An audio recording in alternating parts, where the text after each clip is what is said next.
que tiene por objetivo básicamente mostrar cómo se ha hecho una investigación, pero desde la perspectiva del trabajo cotidiano, ¿no? Desde la perspectiva de todo lo que son las peripecias por las que pasa el investigador al hacer su propia investigación.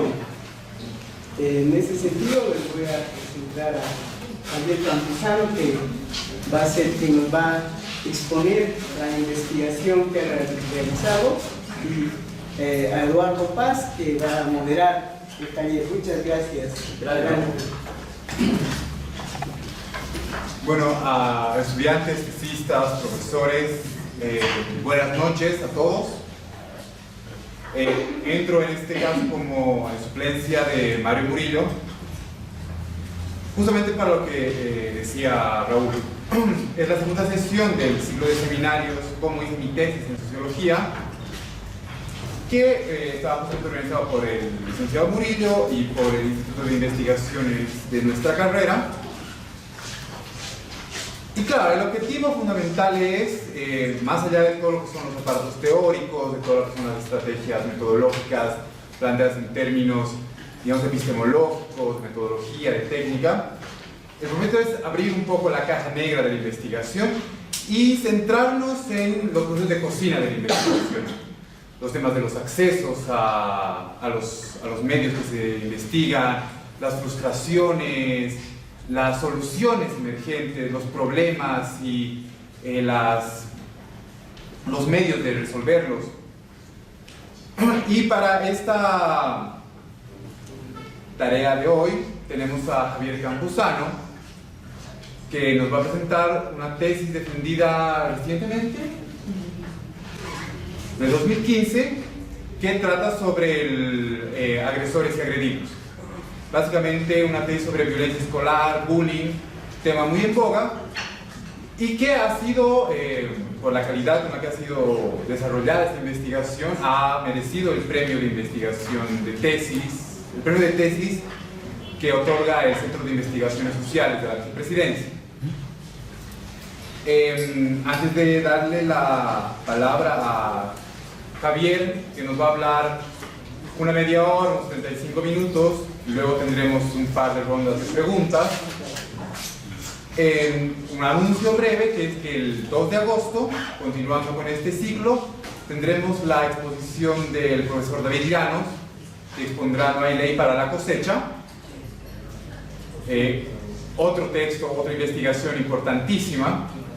Y bueno, ahora le paso la palabra a Javier, por favor. Buenas noches. Bien, ahora voy a compartir mi experiencia en el transcurso de mi investigación, cómo se ha hecho, como decía Eduardo, sacar la caja negra, lo que no se toca en los manuales de metodología. Y voy a empezar desde el inicio, ¿no? Que es desde la elección del tema. Bueno, ¿por qué he elegido este tema, no? Cuenta mucho también son las motivaciones académicas contextuales que me llevaron a elegir el bullying como tema de estudio. La motivación contextual fue que el bullying era un fenómeno en boga en ese momento, figuraba en todos los medios de comunicación, pero no había claridad en el concepto de bullying.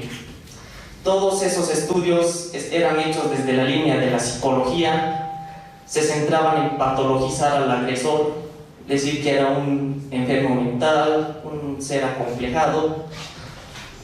Se centraba mucho en el aspecto individual, pero no social del fenómeno.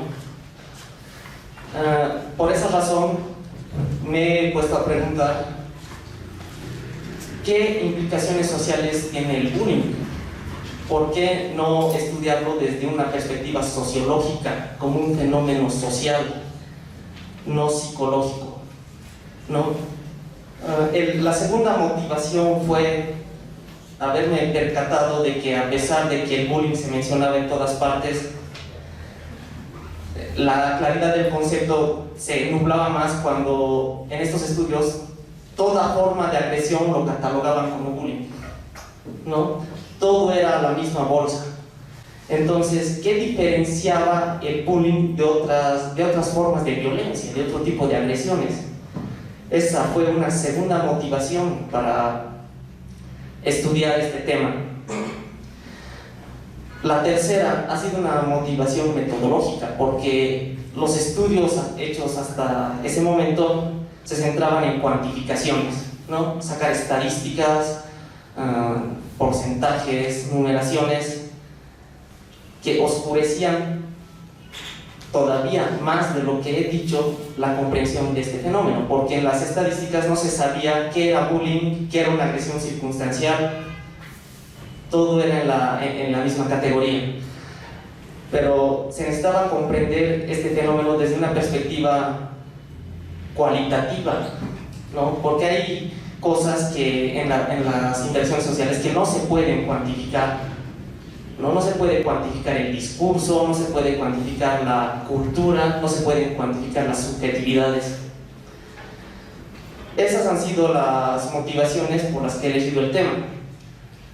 Pero cuando uno elige un tema, tiene que ponerse a pensar en contribuir, en sacar algo nuevo, explotar algo que no se ha tocado antes, ¿no? En ese tema.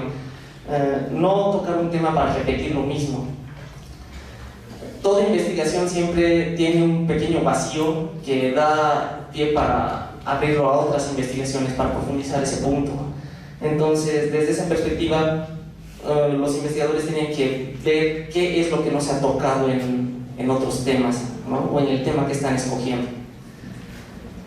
Bueno, la segunda parte es la elección de la metodología.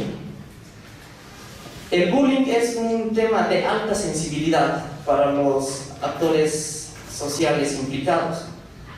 Por esa razón hay que evitar ser invasivo, ¿no? Para no susceptibilizar al grupo de estudio.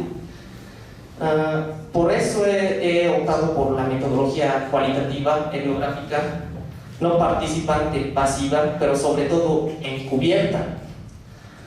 ¿Por qué? Porque, como he dicho, el bullying es un tema de alta sensibilidad. Si yo voy y les digo de frente, estoy queriendo estudiar el bullying en su colegio, ¿no? A las autoridades, ¿qué va a pasar? Me van a cerrar las puertas, porque el bullying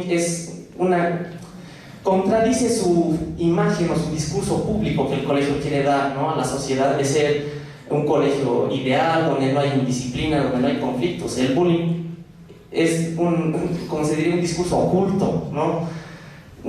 Vulgarmente es un trapo sucio que se está ocultando ahí, ¿no? Ningún colegio quiere ser conocido por albergar estudiantes violentos. Entonces, como he dicho, si yo iba de frente a decir estoy haciendo del bullying, me iban a cerrar las puertas. Por esa razón, la metodología encubierta, la técnica de los impostores que han innovado Rosenhan, Taylor y Bogdan, ¿no? Ellos, pequeño paréntesis, han utilizado esta técnica para estudiar cómo era la vida en un psiquiátrico, ¿no? Ya han descubierto muchas cosas haciéndose pasar ellos por pacientes de ese psiquiátrico. Ya han visto, ¿no? Que había maltratos, corrupción, abuso y otras cosas que a un investigador manifiesto no le van a mostrar, ¿no? Y no se va a enterar. Bueno, después he considerado la viabilidad del estudio. Hay factores prácticos, personales, que yo como investigador, y yo creo que todo investigador tiene que tomar en cuenta, ¿no? Uno es, primero, la accesibilidad al grupo de estudio, no, la disponibilidad de tiempo del investigador para realizar ese estudio. El factor económico, si estamos en condiciones de solventar, por ejemplo, pasajes, viáticos, ¿no? Para movernos en todo el transcurso de la investigación. Muchas veces aquí en la carrera nuestros temas absorben mucho tiempo, ¿no? Y a veces hay que dejar incluso el trabajo para hacer la investigación. Hay que ponerse a pensar en muchos de esos factores. Después, otro factor que no se toca en los manuales de metodología es si uno cuenta con la personalidad, las habilidades y aptitudes psicosubjetivas para tratar con determinadas características psicosociales de un grupo de estudio, ¿no? Este punto es en extremo relevante. En mi caso, yo he tomado por grupo de estudio estudiantes de secundaria, ¿no? Porque estudiantes de primaria, tratar con niños para mí es un grupo complejo por sus características psicológicas, sociales, etarias. En lo personal no me siento, digamos, capacitado para lidiar con niños, ¿no? Para trabajar con ese grupo de estudio, es muy complejo. Entonces, por esa razón he optado por estudiantes de nivel secundario. Lo más prudente, lo que les recomiendo a los investigadores, a los que están haciendo su tesis, es que escojan un grupo de estudio de características que ustedes sean afines para poder manejarlos, ¿no? Si, por ejemplo, si no tienen la paciencia para lidiar con niños, sería imprudente tocar un tema, ¿no? Que involucre niños, porque la aplicación de la metodología lo van a entorpecer. Eso hay que tomar en cuenta. Ahora, otra cuestión es los dilemas éticos de la investigación encubierta, ¿no? Porque hay ese discurso de decir que hay que avisarle siempre, ¿no? A las personas que están siendo investigadas, ¿no? Te estoy investigando, te estoy observando. Muy bien, pero eso funciona en temas que no son polémicos. En temas de alta sensibilidad, sí o sí se requiere la metodología encubierta, ser un impostor. Les pongo un ejemplo. Si yo voy de investigador manifiesto a querer investigar el aborto y entrevisto a una persona, ¿no? Y le digo, ¿usted está a favor o en contra? Es un discurso muy delicado. Después me va a decir, estoy en contra, es un crimen y debería ser prohibido. Pero su situación cambia, su opinión cambia cuando enfrentan el embarazo no deseado de su hija adolescente, ¿no?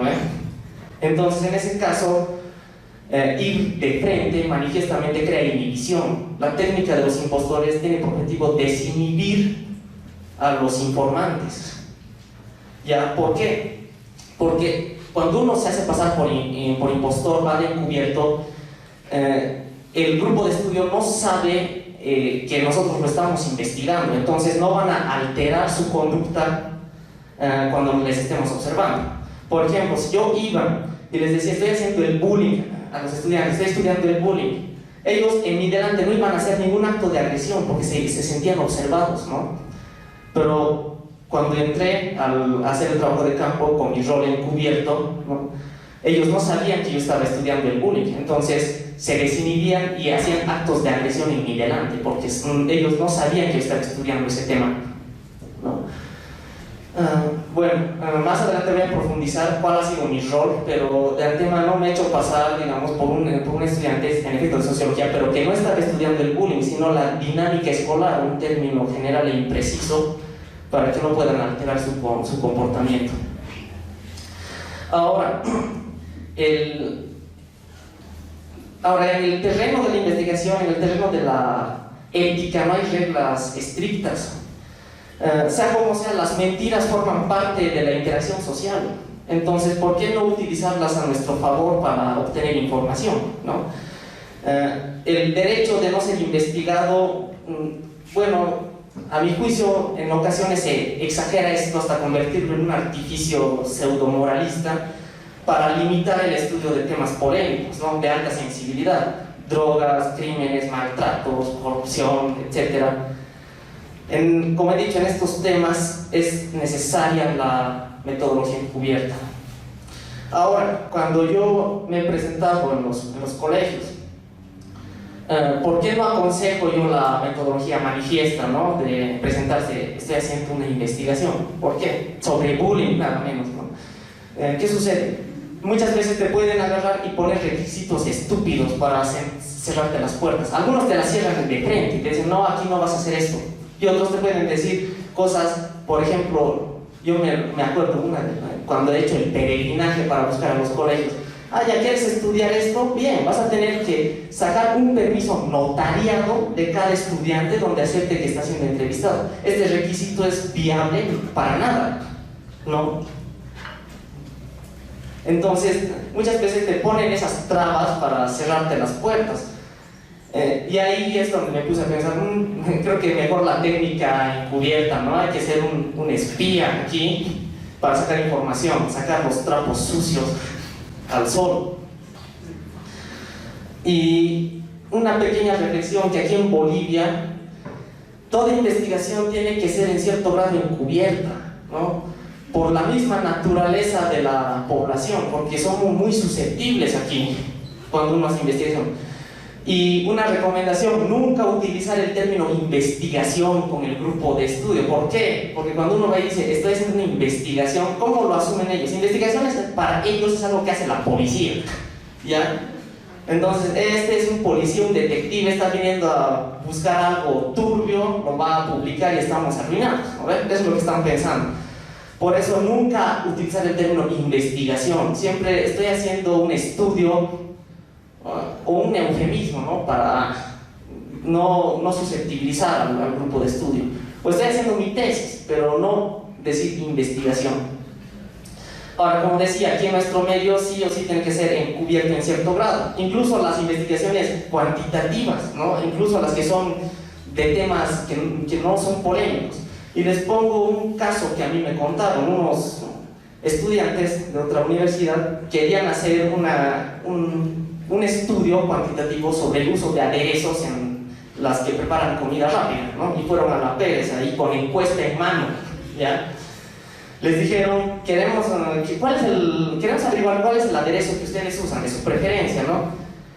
¿Cómo lo tomaron las que venden? Estos son de la alcaldía, nos han venido a decomisar y casi lo sacan a palos, ¿no? Entonces, por esa razón, hay que ser encubierto, hay que actuar de impostor aquí. Ahora, hay otra cuestión, ¿no? Que los críticos a la técnica encubierta nos dicen, y la fiabilidad de los datos, por ahí te has inventado, ¿no? Por eso, yo digo, vas a comprobar la fiabilidad de los datos de una investigación en la coherencia que tiene, ¿ya? Porque ni siquiera un genio podría tener una cabeza tal para mentir hasta en el mínimo detalle sin que le encuentren, sin que sea descubierto, ¿no? Entonces, ese argumento de que por ahí te has inventado, de restar fiabilidad a los datos, es un argumento falaz, inconsistente nociológicamente, ¿no? O sea, inconsistente lógicamente, por decirlo de otra forma. Ahora, ese mismo argumento yo puedo usar para rebotar también y quitar la fiabilidad a las investigaciones manifiestas e incluso a las cuantitativas, ¿no? Por ejemplo, un grupo de encuestadores que van a hacer un estudio cuantitativo, ¿no? Los puede supervisar el supervisor de la institución que están haciendo un estudio cuantitativo, pero el público en general no sabe, ¿no? Cómo ha sido el proceso de esa investigación. Entonces yo también le podría decir a un cuantitativo, ¿cómo sé si tus datos son reales? Por ahí tu equipo de investigación ha llenado las encuestas al azar, ¿no? ¿Cómo comprobar? Es lo mismo. Desde esa perspectiva, si nos ponemos a tirar la cuerda entre cualitativos y cuantitativos, yo considero un error metodológico, porque ambas metodologías se complementan, ¿no? De una u otra forma, de acuerdo al tema. Se debe optar por la triangulación, pero eso es otro punto. Cada investigación en relación a la coherencia de los datos ya tiene su fiabilidad. Ahora, otro punto para investigar temas de alta sensibilidad es que estos usualmente no son abordados, ¿no? Se toca, por ejemplo, temas de demografía, temas de tasas de mortalidad, natalidad, en educación, tasas de analfabetismo, esas cosas, pero no se toca esto, el bullying y los discursos ocultos, ¿no? Y eso se aplica a casi todos los campos. Por ejemplo, si hablamos de género, se toca solamente de la violencia de los hombres hacia las mujeres, pero no de la violencia de la mujer hacia el hombre, ¿no? Son temas que se mantienen como un tabú, porque determinados grupos de poder ven amenazados, ¿no? Sus intereses, sus discursos, y esto no lo digo yo, lo dice Taylor y Bogdan, ¿no? Y otros autores, otros investigadores que se han topado con ese mismo problema, ¿ya? Ahora, la pregunta aquí es cómo aplicar la metodología en el trabajo de campo. Les voy a relatar mi experiencia, cómo ha sido, ¿no? Este viacrucis de aplicar la metodología en el trabajo de campo. Bueno, mi estudio, yo he empezado a buscar los colegios desde el año 2012, antes de que entre a Fuentes, ¿no? Ya estaba buscando los colegios para hacer, porque ponerse a buscar justo cuando empiezas Fuentes vas a perder tiempo, vas a perder mucho tiempo buscar, porque te pueden cerrar las puertas y estás arruinado, ¿no? Si no has encontrado el grupo de estudio y que te abran las puertas. Hay muchos factores externos, internos que influyen para que puedas hacer el trabajo de campo, para entrar a la institución. En mi caso, por ejemplo, ha sido la condición etaria. Esas veces yo tenía 23 años, ¿no? Y te miran joven y hay el adultocentrismo aquí, te menosprecian, te ven como un inexperto, que no sabes. Hay esa desvalorización, ¿no? de los estudiantes, de los investigadores jóvenes. Sin embargo, esta condición etaria ha sido ventajosa para construir el rapport, o sea, para desinhibir a los estudiantes, porque los estudiantes se sentían más en confianza con un investigador joven, ¿ya? Porque cuando viene una persona más adulta, ¿qué asumen los estudiantes? Este nos está viniendo a mirar, nos va a castigar, va a venir con juicios morales. No. Cuando eres un investigador joven se te abren las puertas, ¿no? En grupos de estudio de estas características. Ahora, hay una cuestión aquí que ha sido también difícil, ¿no? Para entrar a los colegios, que eran los discursos ocultos que tenían esos colegios, ¿no? Todos estos colegios que no querían que se conozca que haya cosas negativas, ¿no? Ahí tenían miedo de que yo encuentre algo, por decirlo, turbio y que se publique. Y yo creo que esta susceptibilidad no solamente es en los colegios, en casi todas las instituciones, ¿no? Por esa razón, en la técnica encubierta, dicho sea de paso, hay que utilizar el anonimato, ¿no? Mantener anónimos los nombres de los colegios, de los entrevistados, usar seudónimos en todo caso, para sistematizar, registrar la información. Bueno, una anécdota que les cuento: la investigación ha sido dual en mi caso. Cuando he entrado a los colegios, los estudiantes me han empezado a investigar a mí también, ¿no? ¿Quién es este? Decían, ¿a qué está viniendo? Creían que había sido yo un enviado, ¿no? del director, de los profesores, de la junta de padres, para encontrar algo ahí. Y me ponían pruebas, ¿no? para ver de qué lado yo estaba. Por ejemplo, unos estudiantes que estaban consumiendo bebidas alcohólicas en los sanitarios del colegio, ¿qué agarraron? Sirvieron un vaso, servite. Ese rato yo no podía ser parte de la investigación, porque digo, del grupo de estudio, porque si yo agarraba ese momento y decía ya salud, se iba todo al suelo, ¿no? Entonces he tenido que usar mi rol de impostor y decir, ¿saben qué? Tengo un problema estomacal, no puedo consumir bebidas alcohólicas. Listo. Otros, ¿qué hacían? Por ejemplo, actos de indisciplina, vandalismo en mi delante, y esperaban a ver qué hacían, ¿no? Si yo iba y les avisaba a los profesores, al regente. En este caso uno tenía que andar con mucho cuidado, ¿no? Porque los estudiantes no se quedaban así. Ya me han investigado qué hacía, a dónde iba en el colegio. Era caminar en un campo minado esas veces, ¿no? Bueno, otra cosa que quisiera tocar del trabajo del campo son las cosas que no se deben hacer. Porque si cohibes a tu grupo de estudio, los vas a inhibir y pierdes el acceso a la información. Y si haces algo no debido, depende del contexto, te pueden botar del colegio, ¿no? Y te cierran las puertas y tu grupo de estudio se esfuma. Bueno, para empezar, ¿qué es lo que no hay que hacer? Primero, utilizar jerga científica con el grupo de estudio. Si uno va a hacer la investigación, no tiene que utilizar los términos que usamos aquí en la carrera, ¿no? Que estamos haciendo una investigación cualitativa, explicarles de los autores. No, hay que ser coloquial, hay que ser informal, incluso a veces vulgar, para que te entiendan, ¿ya? Otra cosa, ser imparcial. ¿Esto qué es? uno cuando construye el rapport, cuando desinhibe a su grupo de estudio, hay que siempre trazar las líneas. Ellos le podrán considerar quizás su amigo, pero nosotros somos investigadores, no somos sus amigos de ellos, ¿no? Porque cuando eres amigo o algo, ya sesgas la investigación por tu subjetividad. Entonces hay que mantener siempre un límite en ese tipo de... en esos puentes que se van construyendo, por decirlo así, y hay que ser fríos, ¿no? Para no desarrollar ningún tipo de subjetividad hacia el grupo de estudio. Uno no tiene que conmoverse, no tiene que despojarse de todos esos sentimientos cuando uno hace investigación. Hay que ser lo más imparcial que se pueda. Otra cosa que no se debe hacer, expresar juicios de valor, ¿no? Frente a los estudiantes. En mi caso, si ellos golpeaban a un estudiante, yo no podía decir eso está mal. Si hacía eso, alteraba su conducta, sesgaba los resultados, ¿no? De la investigación.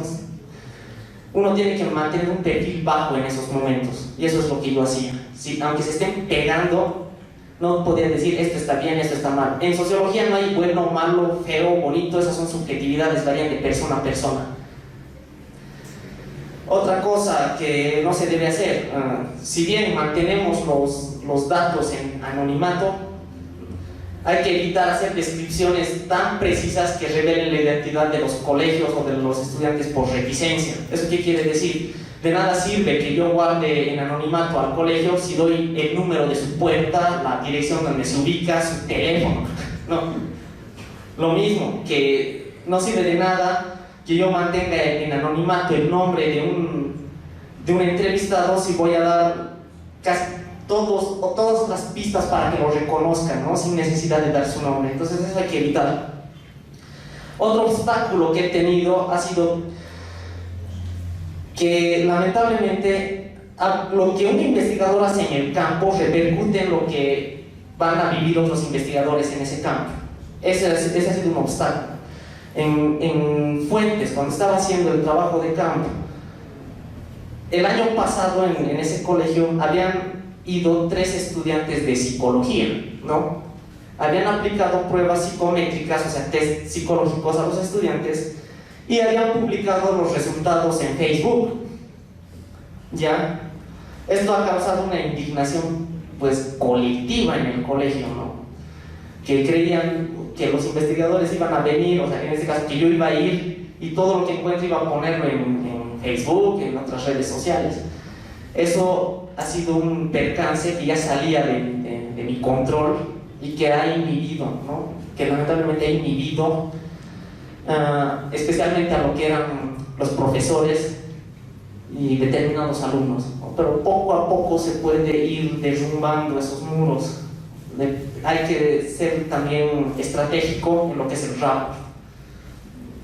Otra cosa, cuando uno recoge los datos, cuando uno recoge la información, no tiene que creer de buenas a primeras lo que le dice un actor social, lo que le dice un estudiante, ¿no? Hay que comparar, hay que contrastar las respuestas, tomar en cuenta la opinión de todos, ¿ya? Porque si solamente crees de buenas a primeras lo que te está diciendo determinado entrevistado, estás sesgando ya los resultados, los estás mutilando, ¿no? Como dicen coloquialmente, el lobo siempre va a ser malo si solo escuchas a Caperucita. Tienes que escuchar todos los lados, ambos lados. Yo escuchaba al agresor, al agredido, y al espectador, al profesor, al regente, a todos ellos, e iba articulando, ¿no? Cómo era la realidad, cómo era lo que había sucedido ahí.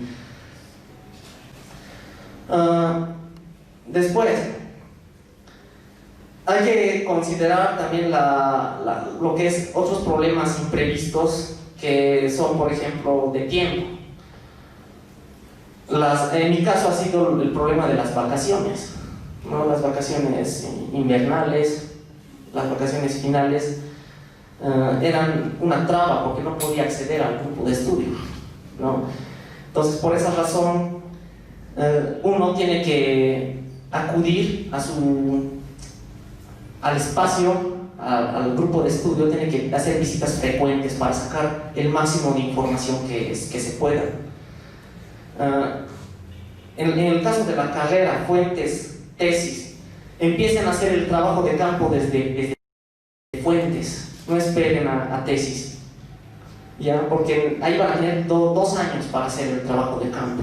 Si solamente se limitan a 1 año o escasos 6 meses, va a ser un trabajo de campo superfluo que no va a dar datos profundos.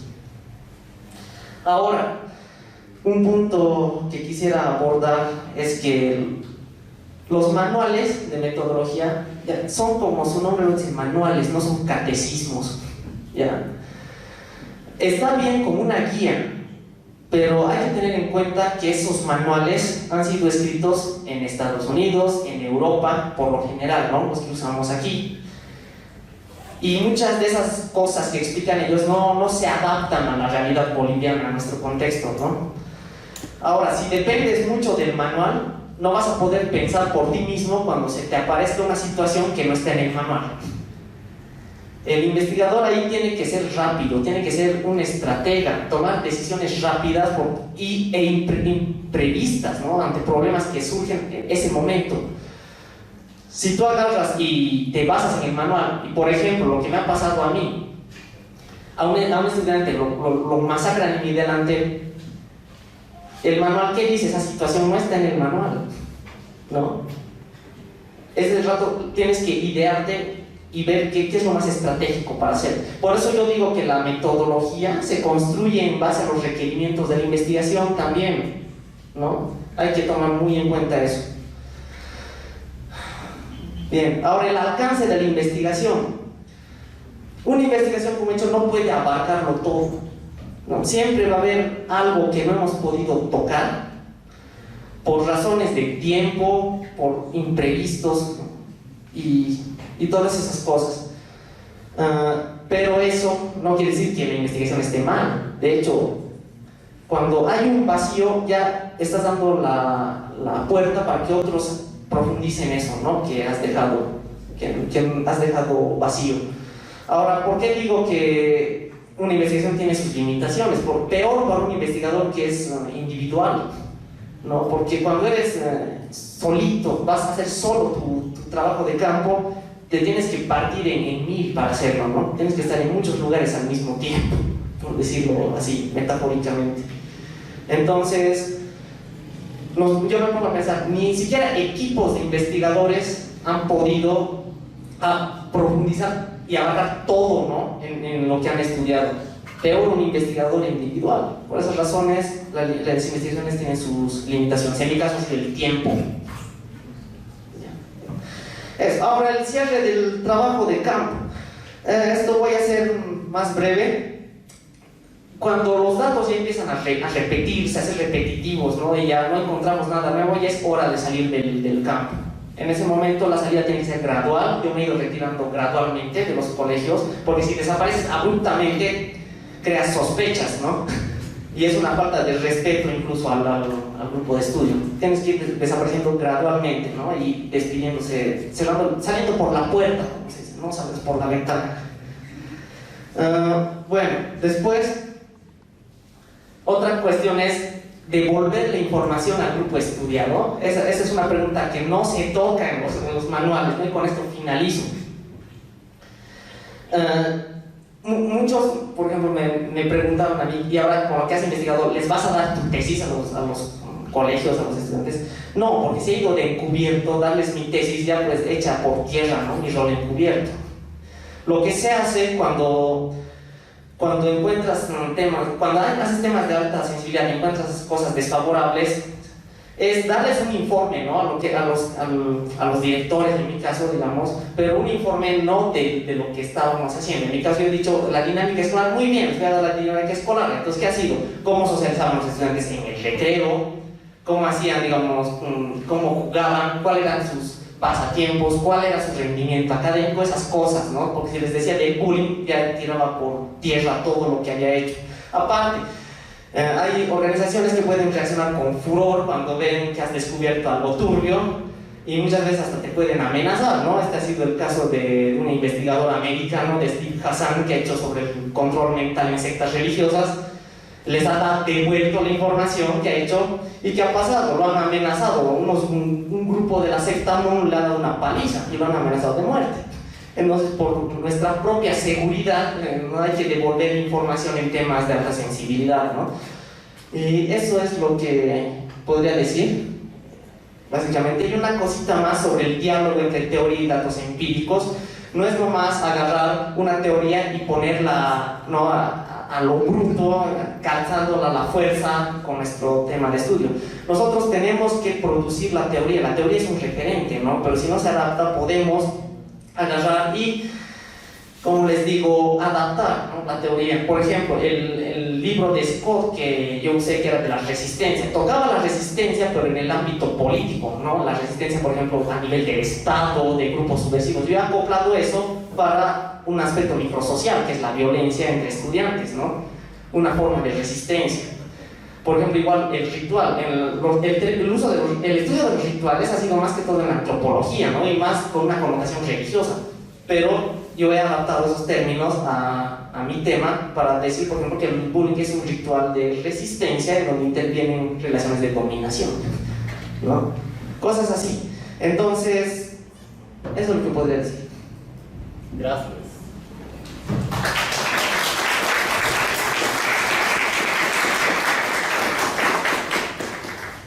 Muchísimas gracias, Javier. Ahora estamos bien de tiempo.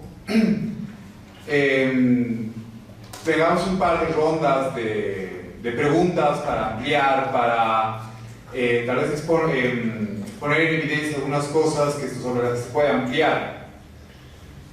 No sé si ya las tienen o voy a permitir hacerme un par de preguntas un poco para dejar la pelota picando. Una primera es que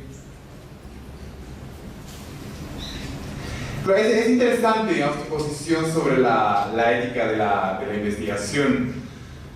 Porque claro, hablas de ser un personaje encubierto. Tengo un poco primero una duda, digamos, de tipo técnico, práctico, sobre cómo eras encubierto, qué fue en términos prácticos ser encubierto, supuestamente quién eras, cuál era tu fachada.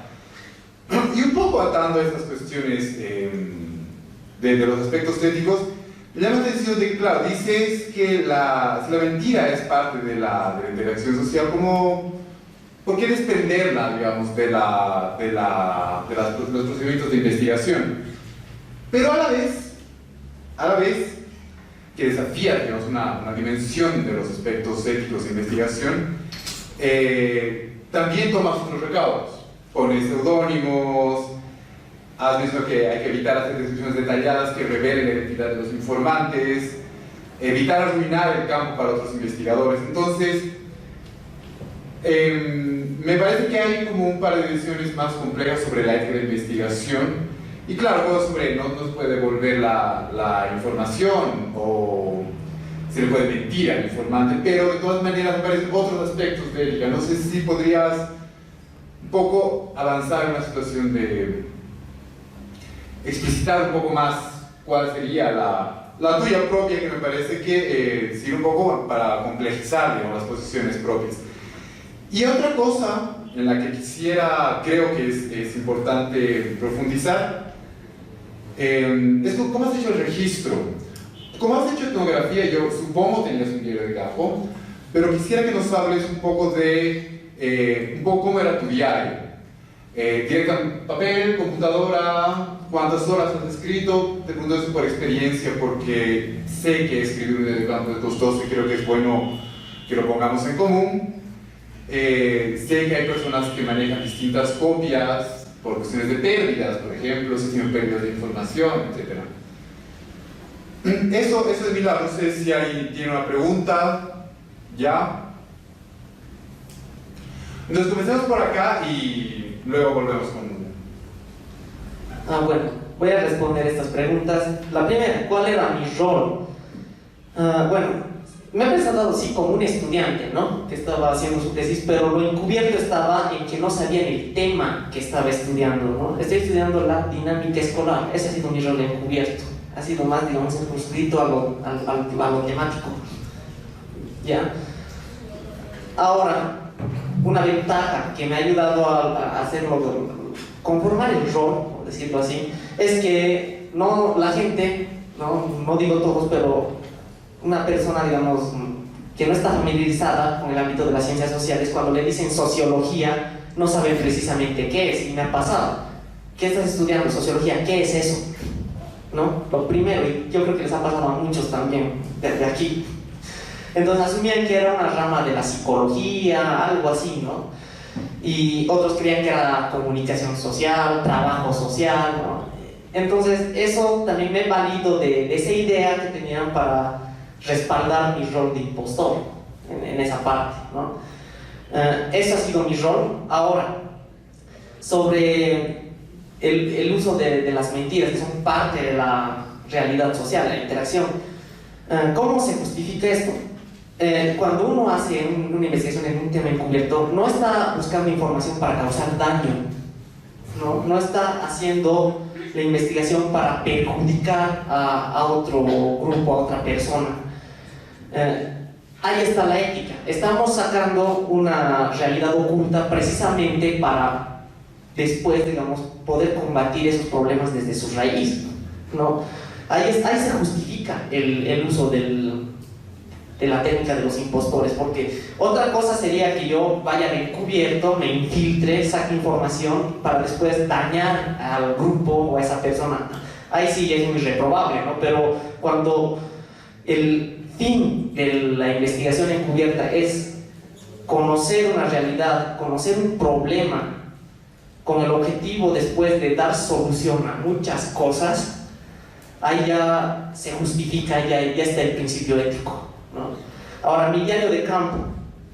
Bueno, yo tenía 2 diarios de campo, uno que era a mano, ¿no? Un cuaderno, y otro que ya era el digitalizado, ¿no? Y un tercero que era el sistematizado. En total, mi diario de campo, el digital, eran como 3.400 páginas, ¿ya? Las notas eran por día. Yo iba cada jornada al colegio y ahí lo que veía anotaba, pero ojo, no anotaba en su delante de ellos, ir con cuaderno en mano ya crea inhibición, tenía que contar con una buena memoria, ¿no? Ahí, y recordar todo lo que hacían, y después al salir sacaba mi cuaderno de mi mochila y ahí empezaba a anotar para no olvidar todo. Eso ha sido la sistematización, el registro, ¿no? Del cuaderno de campo, no sistematización. Bueno, ¿cómo se hace ahora el cuaderno de campo? El cuaderno de campo tiene que, el que es, por decirlo así, la primera versión, el que es en bruto, tiene que estar ordenado por fechas, ¿no? Uno ahí llena todo. Incluso van ahí tus propias percepciones que tienes, ¿no? Como investigador de lo que estás viendo. Puedes formular preguntas para profundizar la siguiente vez. Por ejemplo, esto me ha parecido interesante, pero ¿qué es lo que lo está causando? Por ejemplo, ¿no? ¿Por qué se agreden? ¿Por qué juegan pasó? ¿No? De golpearse cuando tocaba el timbre. Hay que indagar más en esto. Entonces, eso se registraba en el cuaderno de campo como notas anexas para profundizar. Y en el mismo diario de campo hay que usar los seudónimos, ¿no? ¿Por qué? Por seguridad. Supongamos que se pierde ese cuaderno de campo. Supongamos que te hackean tu computadora. Si pones los nombres reales, pones en juego el prestigio, ¿no? Y la identidad de tus informantes. Desde el primer momento el uso de seudónimos. Y si se está haciendo una tesis, si se dice la identidad solamente al tutor, ¿no? A nadie más. Fuera de él nadie tiene que conocer quién es la verdadera identidad de esas personas. Ahora, el diario de campo, yo hacía registros, iba como 3 o 4 veces a la semana a los colegios. ¿Ya? Registraba cada jornada. Claro, las primeras notas son extensas porque es un ambiente extraño, ¿no? Para el investigador, pero poco a poco te vas familiarizando, vas viendo la dinámica que hay, ya vas más puntualmente a cosas que no has visto. No vas a repetir, digamos, las notas largas que has visto, ¿no? O sea, todo lo que ya has visto, ¿para qué repetirlo? Tienes que poner lo nuevo, lo que estás encontrando ahí. Por ejemplo, mis primeras notas de campo eran 37 páginas, ¿no? Las primeras. Después se han ido reduciendo a 20, 15, hasta llegar a lo más puntual. Después en apuntes breves también he ido sintetizando la información. Después de que agarras tu cuaderno de campo, ya lo has transcrito a digital, ¿no? Con las correcciones, ya es el momento de la sistematización. Ahí ya tienes que ordenar tus datos por tópicos temáticos, de acuerdo a lo que está en el primer capítulo de la tesis, en lo que es el estado del arte, los ejes temáticos, ¿no? Ahí, en base a las teorías que estás viendo, a los conceptos que estás creando, porque cuando uno hace una investigación no tienes solamente que repetir lo que otro autor ha dicho, tienes que crear tus propios conceptos. En mi caso, yo he creado mi propia definición de bullying, ¿no? Mi propia definición de agresión circunstancial, diferenciando qué es el bullying de una agresión circunstancial. Entonces, si haces tu tesis, estás haciendo tu investigación, tienes que crear tu propio concepto. ¿Qué entiendes por eso? Ese es el punto, esa es la contribución de la investigación. ¿Qué estás dando tu aporte? No repetir, no hacer enlatados, ¿no? Este ha dicho que esto es bullying, ya su definición y me la quedo. No, yo voy a poner mi propia definición de bullying. ¿Qué es? ¿Qué términos puedes usar? Puedes usar cualquier término en tanto lo orientes sociológicamente, ¿ya? Por ejemplo, el término capital, que es un término netamente económico, ¿no? Si lo vemos desde esa perspectiva. Pero en mi caso, yo he utilizado el capital y le he dado un enfoque sociológico desde la sociología del cuerpo. He utilizado el término capital corporal para ver, digamos, las relaciones de poder y el dominio carismático que ejercían los líderes utilizando su cuerpo como instrumento simbólico, ¿no? Todas esas cosas tienen que analizar y tienes que ser creativo para hacer tu investigación, para usar ¿cómo te digo? Los conceptos, ¿no? ¿Preguntas?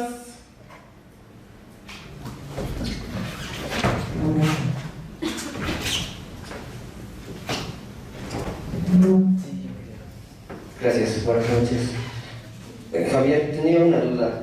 ¿Cuál es el rol que ha tomado tu tutor en tu investigación? O sea, ¿cuál es su rol, su parte? Y al mismo tiempo, si mientras estabas realizando tu investigación tuviste que recurrir a opiniones de otros profesionales, ¿no? Como docentes o sociólogos que no están dando docencia en la carrera.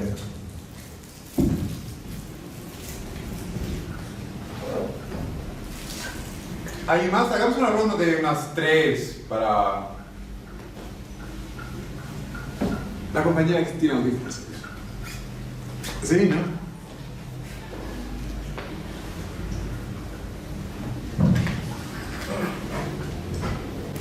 Bueno, aquí yo tengo una pregunta. Bueno, buenas noches. Me parece muy interesante el trabajo que has realizado, Javier, en los colegios, y ver esa problemática que hay al interior de ellos, conocer el fenómeno, en este caso educativo, ¿verdad? Mi curiosidad es ver cuál ha sido tu planteamiento del problema, la hipótesis, tus variables, y considero que no habrán sido variables porque tu trabajo fue cualitativo, han debido ser premisas. Entonces, esa es mi curiosidad para conocer un poco el desarrollo de lo que ha significado tu hipótesis para poder dirigir el trabajo que has realizado. Y reitero, Javier, mis felicitaciones porque ha sido un trabajo minucioso, un trabajo que no se ha dado a conocer el visitante que hace en el colegio, porque tengo mucha experiencia de haber trabajado con jóvenes y haber realizado una tesis en la carrera de comunicación social. Gracias.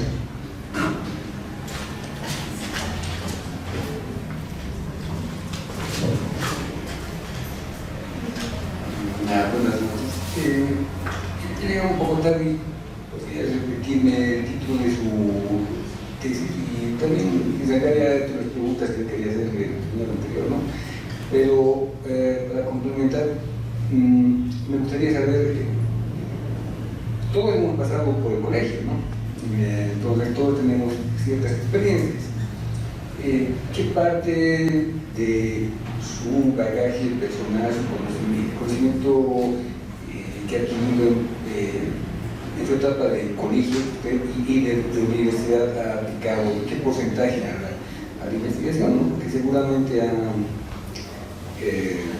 aportado también desde su propia experiencia a su investigación, ¿no? Y ha debido afectar también eso los resultados de la misma. Gracias.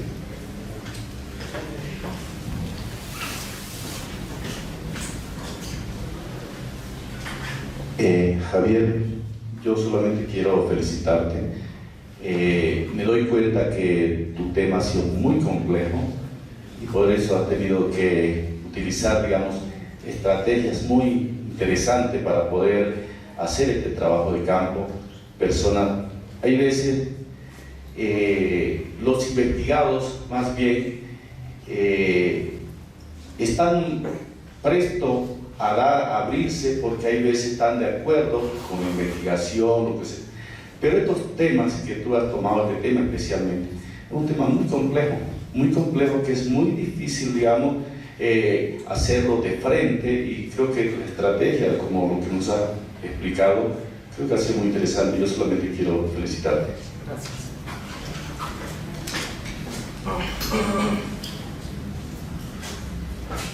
Señoría, yo creo que con esas vamos ahora a las respuestas y luego lo abrimos de nuevo. Voy a responder la primera pregunta. ¿Cuál ha sido el rol de mi tutor? Bueno, el rol del tutor es el de un mentor, ¿no? Que es el de guiar a su tesista, ¿no? Asesorarlo, ver cómo está yendo el trabajo de campo, hacerle críticas, por ahí algo estás dejando hueco, algo te está faltando. Ese es el rol del tutor, ¿no? Pero el tutor no es un actor activo en la investigación, porque la investigación la haces tú, ¿no? El tutor solamente te asesora, ¿no? Ese es el rol del tutor.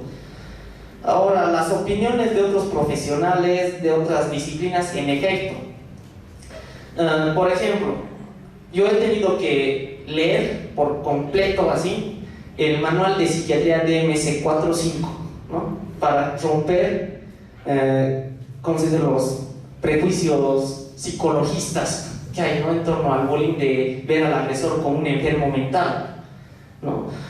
Claro que, digamos, una persona puede tener ciertos conflictos, ciertas patologías, pero eso no lo es todo en la interacción social, ¿no? Porque el bullying, más que una enfermedad, es un fenómeno social, ¿no?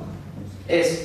Ahora, también he tenido que recurrir, digamos, a otros conocimientos de otros campos, ¿no? Por ejemplo, la antropología simbólica, que es un paradigma que ha ido en mi tesis sobre el estudio de los rituales, ¿no? Ver rituales de dominación y de resistencia, como yo los he contextualizado en mi grupo de estudio, en mi tema.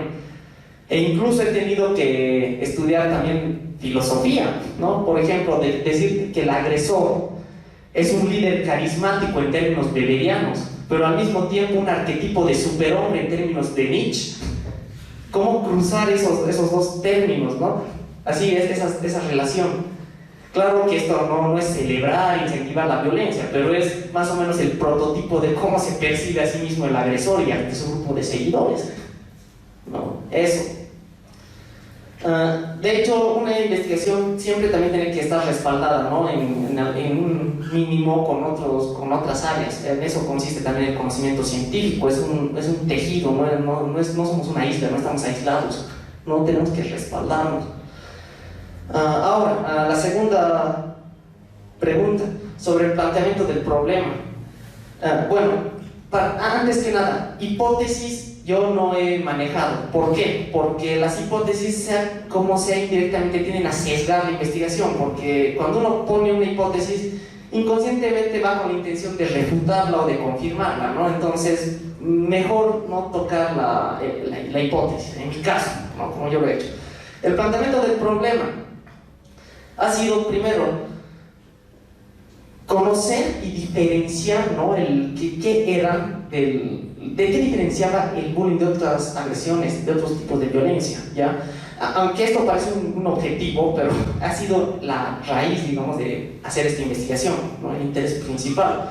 ¿Por qué? Porque, como había dicho, no se conocía, digamos, no se sabía precisamente qué era el bullying, ¿no?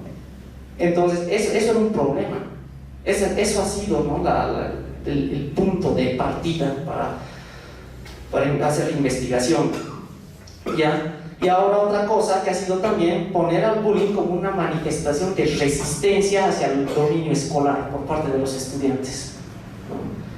Desde esa perspectiva. Entonces, eso ha sido lo que se ha planteado, y repito, no he utilizado hipótesis para no sesgar. Ahora, la otra pregunta de repetir el título de mi tesis es de agresores y agredidos, ¿no? Bullying entre estudiantes de nivel secundario de colegios fiscales privados del municipio de La Paz.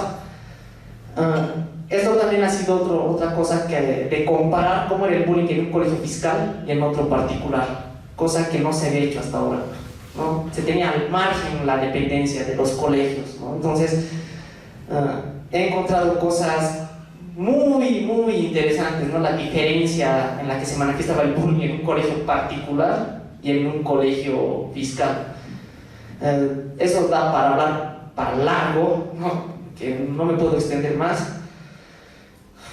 Pero bueno, el bagaje personal, ¿no? de mi conocimiento, de mi etapa de colegio, cómo afectó. Como he dicho, mis subjetividades no podían estar en la investigación, ¿no? O sea, lo que yo he vivido en el colegio es un conocimiento, pero no podía meter eso, ¿no? Para adulterar el comportamiento de mi grupo de estudio. Lo que sí me sirvió mi vivencia de colegio ha sido qué es lo que se hace y no se hace, ¿no? Por ejemplo, los estudiantes cuando se pelean, uno ya tiene una idea de dónde lo van a hacer. No lo van a hacer delante del profesor, lo van a hacer, por ejemplo, en el baño, no sé, detrás del patio, donde no les vean, ¿no? Cosas así. Entonces, de esa vivencia como estudiante en mis días de colegial, uno ya sabe, ¿no? Ciertas dinámicas, cómo se van dando.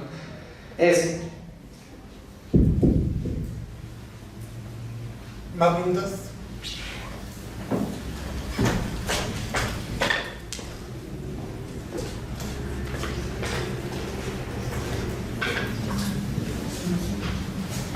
Buenas noches, felicitarte por el trabajo realizado. La pregunta es la siguiente: si a un principio de la investigación habrías considerado algún otro personaje con el que te podrías camuflar, como indicaste, ¿verdad? Y si ahora, cuando ya has terminado, igual, haría la misma consideración.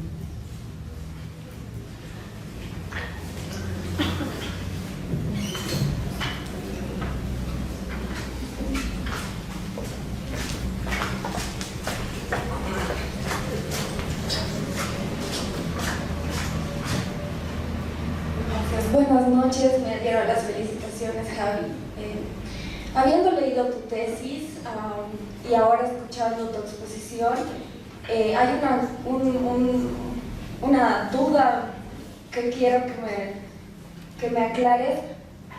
Habiendo entrado de incógnito, ¿cómo es que has estructurado tus entrevistas? Porque sé que utilizaste entrevistas estructuradas, semiestructuradas y también tenías algunas, entrevistas ocasionales, no sé qué. Y al haber terminado con tus entrevistas, que sé que sobrepasan el número de 200, ¿cómo es que las has sistematizado?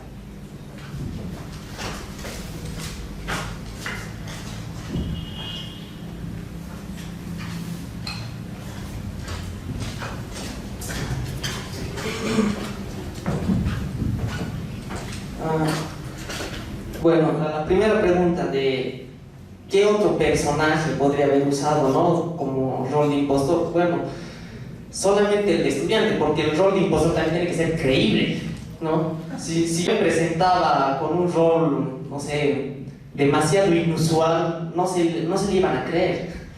Tampoco el grupo de estudio, o sea, no hay que subestimarlo, no son tontos, son muy listos.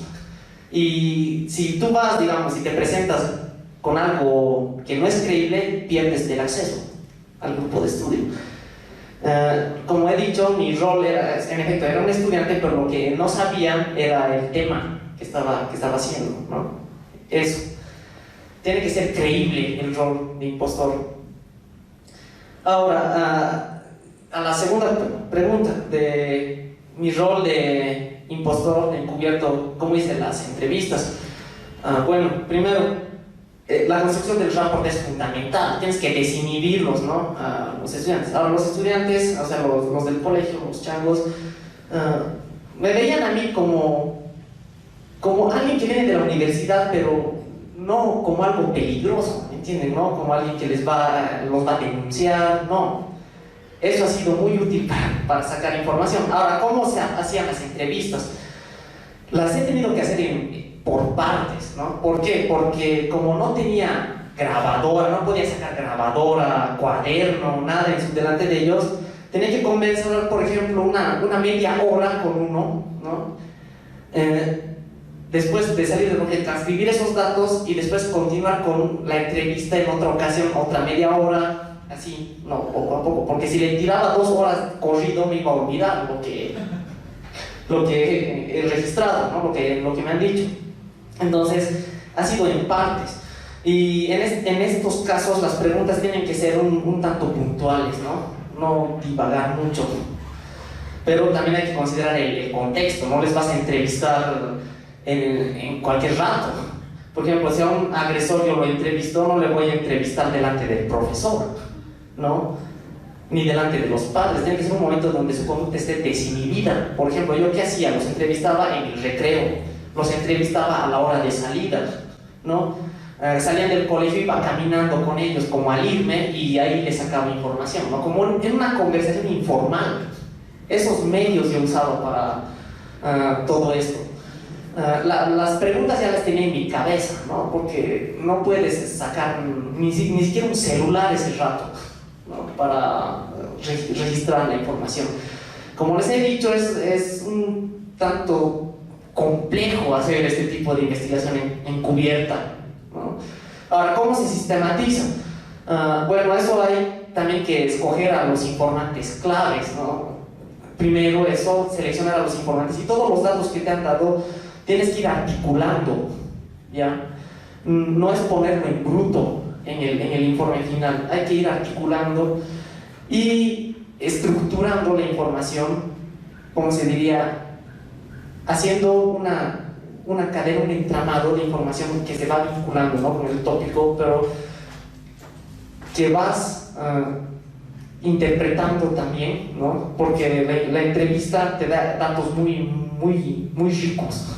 Entonces tienes que sintetizar eso y después ya en el informe final ir poniendo, ¿no?, todas esas cosas. Tienes que ir articulando la información y hay que poner filtros. Por ejemplo, si son temas muy repetitivos que el entrevistado, eso ya no entra, ¿no? Si son temas superfluos. Por ejemplo, para hacer una entrevista como encubierto yo tenía que empezar hablando de temas muy generales, ¿no? Por ejemplo, que están jugando, cómo está el clima y cosas así. Poco a poco ir yendo al tema, porque si iba de frente a preguntarles los iba a poner incómodos.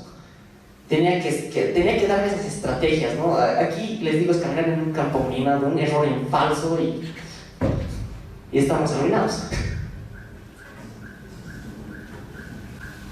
No sé si alguien tiene alguna pregunta más.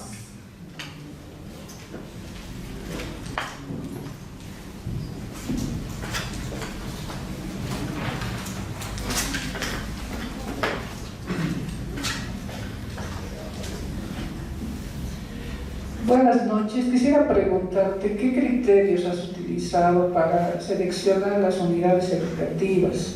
¿Te basaste quizás en situaciones que se presentaron en esos colegios o solamente así de acuerdo a las posibilidades, a las características socioeconómicas de colegios fiscales y particulares? ¿Los has distribuido en los diferentes macrodistritos? ¿Cuántos colegios fueron? Eso quisiera preguntarte, por favor.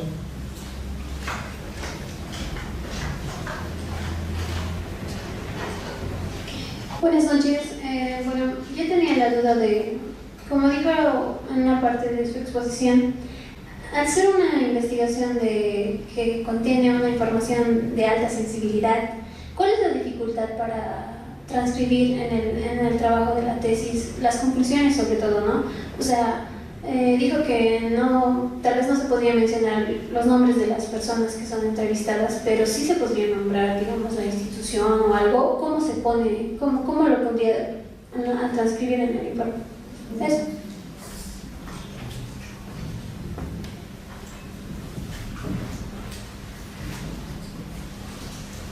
Hola, Javier, ¿cómo estás? Eduardo. Tal vez yo fui el tribunal de Javier, pero tal vez no estás mencionando algo bien importante, Javier, dentro de todo lo que estás explicando ahorita, y me parece muy pertinente ahora. Pero tú has hablado sobre todo tu trabajo de campo, pero no estás explicando un poco los hallazgos teóricos que tú has podido encontrar dentro de tu tesis. Porque alguna vez yo he hablado contigo y te dije que superaste el tema del libro de Paradositores que hicimos con Johnny Morricone, sobre todo en el tema del bagaje conceptual que tú has podido encontrar, y me parece muy fuerte dentro de todo eso, ¿no? Que es el tema de la distinción entre bullying y agresión circunstancial, ¿no? Y eso tal vez un poquito, dar un poquito más de énfasis para poder entender el tema del concepto de bullying, porque cuando tú has hecho entrevistas y has hecho investigación en un colegio, pero cuando uno ingresa a hacer un trabajo de campo en un colegio, todos confunden el término de bullying y todos tratan de sesgar, digamos, ese concepto, ¿no? Porque a cualquier tipo de agresión lo llaman bullying. Los directores, los colegios, los medios de comunicación, a todos le llaman bullying. No es esta distinción conceptual que tú has podido encontrar, ¿no? Entonces yo quisiera que un poquito des el énfasis en el tema del concepto de bullying y agresión circunstancial para que quede un poquito claro, ¿no? Y hacer esa distinción que siempre hablábamos contigo, ¿no? En el tema de la psicología y el trabajo social y la sociología.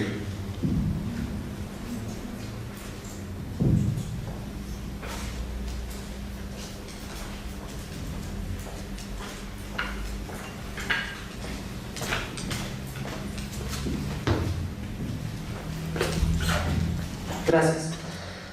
La primera pregunta, ¿qué criterios tomando en cuenta para seleccionar las unidades educativas? Primero, el acceso a la información, ¿ya?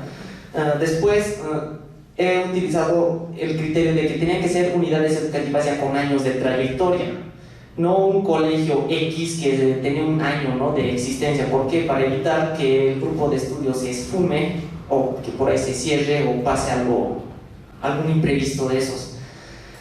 He escogido un colegio fiscal de la zona sur y un colegio particular de la zona norte. ¿Por qué? Para romper los estereotipos de clase que hay en esas zonas, ¿no? Por ejemplo, de decir que en la zona sur solamente viven adinerados.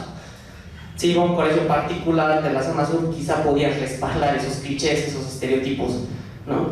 Entonces se ha decidido por eso hacer esa selección bajo esos criterios, y priorizando sobre todo el acceso a la información. Y otra cosa, que sean colegios mixtos para estudiar, digamos, el bullying en varones y mujeres, no solamente en un sexo, en un género. La segunda pregunta de transcribir en el informe, ¿no?, sobre las identidades de los colegios, de los actores, no, se mantienen anonimatos, se usan seudónimos, o sea, nombres ficticios. Por ejemplo, colegio X, ¿no? Puedes ponerle un nombre, una letra, una sigla, algo que sirva de referencia, pero no para identificarlos, ¿no?, sino para facilitar la lectura. Igual, los nombres de los entrevistados tienen que ir con seudónimos para proteger su identidad. Bajo ninguna circunstancia se deben poner los nombres reales, ¿no? Ni siquiera en los informes para la tesis ni en los borradores, nada. Se tiene que siempre mantener el anonimato. Ahora, el comentario de Javier, en efecto, sí, mi tesis ha diferenciado el bullying de las agresiones circunstanciales, como había dicho. Antes todo era en la misma bolsa, el bullying, que toda agresión era bullying, ¿no? Y eso ya nos daba problemas para comprender este fenómeno. Ahora, ¿qué es lo que yo entiendo por agresión circunstancial? Como su nombre lo indica, toda forma de violencia entre los escolares, pero que es de carácter efímero, ¿no? Se pelean y después ya no siguen con esas agresiones, ahí se resolvió el problema, ¿no? El bullying es secuencial, tiende a perpetuarse con el tiempo, ¿ya? Y aquí rompo el discurso psicologista, ¿no? De decir que es una patología, que es un enfermo mental el agresor. No, el agresor es un líder carismático, y en el bullying van metidas relaciones de poder, ¿no? Entonces, ¿qué? El agresor, cuando está bulleando a su víctima, está reforzando su autodominio de él, está diciendo: soy rebelde, me rebelo contra la escuela, contra sus normas de no violencia. Eso es lo que está haciendo el agresor. Claro que es una resistencia inconsciente, porque el agresor no se basa en doctrina, en teoría para rebelarse, ¿no?, contra la escuela. Es una resistencia porque, voy a ser coloquial en esto, porque le cabrea el dominio escolar. Por eso se rebelan, ¿no? Y esto es donde entran en juego también, ¿no?, lo que son los estudiantes víctimas, que vienen a ser estudiantes antirresistentes, que de alguna manera colaboran con el dominio pedagógico y que por eso los bulean, por eso los maltratan, porque los consideran traidores a la resistencia estudiantil, ¿no? Por eso digo que el agresor es un arquetipo de superhombre nietzscheano y líder carismático weberiano, ¿no?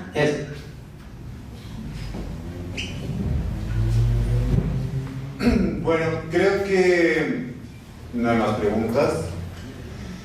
Entonces quiero agradecer a Javier, muchas gracias por todo lo que has compartido con nosotros.